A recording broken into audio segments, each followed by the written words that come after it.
Panapanahon ng pagkakataon, may babalik ba ang kahapon?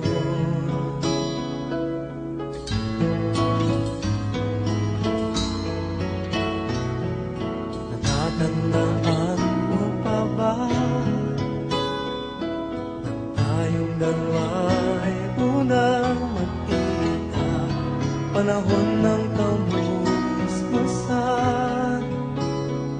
sa piling ng mga bulaklak at halaman, doon tayo nagsulat mga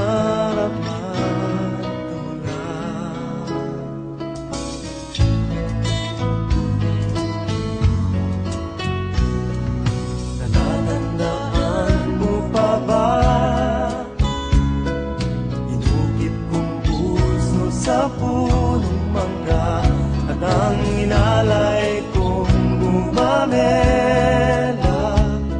magkahawak kamay sa dalampasigan, malayang tulad ng mga ibon, ang gunita ng ating kahapon.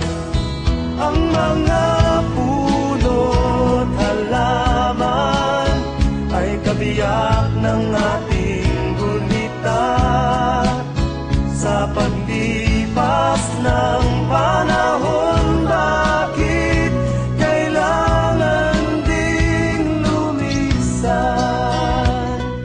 Panapanahon ng pagkakataon, may babalik ba ang kahapon?